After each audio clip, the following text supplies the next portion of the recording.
जिनकी कथा हम लोग अभी सुन के आ रहे हैं, कहीं आपका ब्रेन फेल हो गया।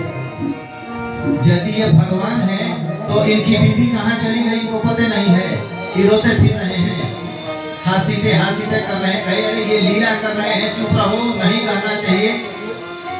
दो चीजें ऐसी हैं, आप किसी व्यक्ति से दीक्षा ग्रहण कर लिए, गुरु मंत्र ले लिए, उसका और भगवान का जहाँ निंदा हो, जो निंदा करे उससे दूर हो जाना चाहिए। शास्त्र तो कहता है कि निंदा करने वाले का समर्थ हो तो जीभ कबार दीजिए, और नहीं तो कान मुंह कहा चले ऊपर आई, कान में अंगुली डाल के वहां से निकल जाइए।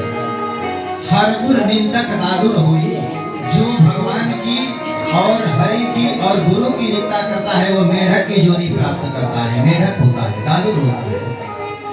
कहें कि अब भगवान का अपमान सामने ही करने लगे, कहीं चुप रहो, श्रद्धा नहीं है तो तुम मुंह बंद रखो। लेकिन मैया के दिमाग में ये बात चलने लगी, ऐसे कैसे हो सकता है। ये प्रणाम कर लिए, बार बार पूछने लगी तो शिव जी भी कहे कि जाके परीक्षा ले लो, जाओ समझ लो कि कौन है, समझ में आ जाएगा। अब तुरंत तैयार हो गए, ठीक है हम परीक्षा लेंगे। अब देखिए, एक गलती जब इंसान से होती है तो लाइन लग जाता है गलतियों का। एक झूठ अगर बोला गया तो उस झूठ को छिपाने के लिए 100 झूठ बोलना पड़ेगा, तो भी छिपेगा नहीं, क्योंकि एक के लिए 100 बोले तो 100 के लिए अब जोड़ते रहिए कि कितना हो जाएगा। तो पहले ही भगवान की कथा से इनका मन भागा था, वहीं से गलती शुरू हुई। वहां के बाद शिव जी जैसे पति महादेव वो कह रहे हैं कि नहीं ये भगवान है, वहां पति के वचनों पर भी विश्वास नहीं कर रही है ना, नहीं। चूंकि यही होता है, जब आपका कुछ बुरा होने को होगा ना तो बुद्धि ऐसे ही फेल करती है। शिव जी कहे तो जाओ परीक्षा ले लो, कहीं ठीक है। शिव जी बैठ गए एक जगह और बैठ करके उन्होंने ये सीख दिया हम समाज के लिए कि देखो, भरसक पहले किसी व्यक्ति को प्रयास करना चाहिए रोकने का, और जब नहीं रोके तो ये समझ लेना चाहिए कि हुईहन सोई जो राम रचि राखा, वो करी तर्क बढ़ावई शाखा। अब वही होगा जो भगवान चाह रहा है, लेकिन इस बल पर ये न सोच करके कि जो भगवान लिखा होगा वही होगा, हम कोशिश ना करें, क्योंकि बड़ी कोशिश किए हैं महादेव पहले। लोग यही जवाब देते हैं ना कि जो भगवान जो चाहेंगे वही होगा। अरे उस ये बतिया से पहले भी कुछ बात है, उसको भी पढ़ लो ना। कोशिश तो करना है, जब कोशिश करके थक गए आप तब छोड़िए उनको। अब कोशिशें नहीं कर रहे हो, बस आप उन पर छोड़ रहे हो, इसका कोई अर्थ नहीं है। इंसान हो, कोशिश करो। ये चली परीक्षा लेने के लिए। अब जिधर से राम लक्ष्मण आ रहे थे तो उन लोगों के आगे ये सीता माता का स्वरूप बना करके आगे आगे चलने लगे। अब वो तो भाई भगवान थे, अगर कोई थर्ड पर्सन भी इनको उस स्थिति में देखता तो पहचान लेता कि डुप्लीकेटिया है, क्योंकि सीता कभी राम के आगे आगे नहीं चलती। आगे लक्ष्मण होते या राम होते तो सीता बीच में चलती थी, एक पीछे एक आगे चलते थे, और ये आज आगे आगे चल रही है। राम जी देखे देखे तो मन में मुस्कुराते हुए इनकी तरफ देख करके बोले कि मैं दशरथ पुत्र राम आपके चरणों में प्रणाम कर रहा हूँ। माँ अकेले वन में काहे घूम रही है, वो कहाँ होगा। अब ये जो जांचने के लिए गई थी भगवान को खुद ही जचा गई, इन्हीं का टेस्टिंग हो गया। अब तो ये घड़बड़ाई तो चाहे कि अब लौट जाए। अब इधर से ये इधर की तरफ मुंह करी तो अभी तक इनके सामने राम और लक्ष्मण दिख रहे थे, अब राम लक्ष्मण सीता तीनों दिखने लगे।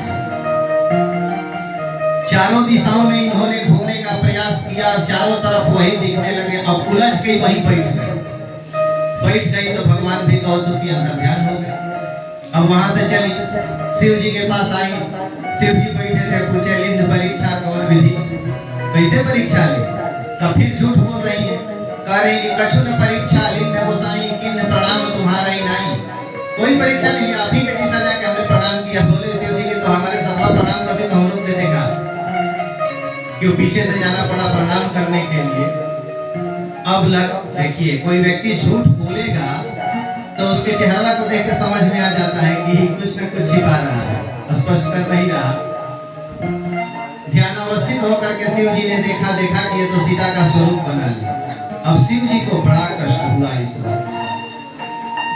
कहें कि हम जिसको अपना गुरु मानते हैं और उसकी पत्नी का ये वेश बना ली, तो अब तो ये हमारी माँ हो गई ना। अब जब ये स्थिति शिव जी ने देखा तो अब अपने मन में शिव संकल्प की नमन माही, एहि तन सती भेंट अब नाही। शिव संकल्प की नमन माही, एहि तन सती भेंट अब नाही। कहें इस शरीर से अब सती हमारा तुम्हारा मिलन नहीं होगा। और यहाँ से चले जाकर के अपने आश्रम में समाधि में बैठ गए। 88,000 वर्ष तक समाधि में रह गए। जब समाधि टूटा, जगे राम नाम तहि सुमिरन कीन्हा। इन्होंने देखा कि जगे तो दौड़ करके गई उनके पास, तो सन्मुख शिव ही आसन दीन्हा। अपने सामने बैठने के लिए आसन दे दिए, कहे बैठिए। अब जब सामने आसन दिए तब इनको लगा कि अरे राम ये क्या हुआ। चूंकि पत्नी का स्थान या उनका स्थान या तो शिव के गोद में मैया बैठती हैं या बाएं भाग में बैठती हैं। सामने बैठने का जगह मां का होता है।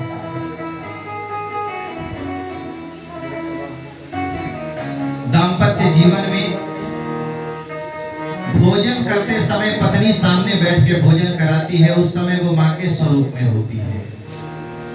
भोजन के समय पत्नी का जगह सामने है।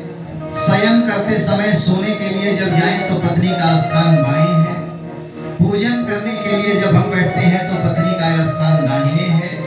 और युद्ध काल में जब हम जाते हैं तो पत्नी का स्थान हमारे पीछे होता है। अब इस पर लोग दांत चियार देते हैं, हंस देते हैं, मजाक उड़ा देते हैं, पीछे ही रहिए, पीछे ही। अरे बेवकूफ, वो शक्ति है और शक्ति तुम्हें कोई देगा तो पीछे से ही देगा, आगे से नहीं शक्ति दी जा सकती किसी को। गहराई तक जाओ तो बात समझ में आ जाएगी।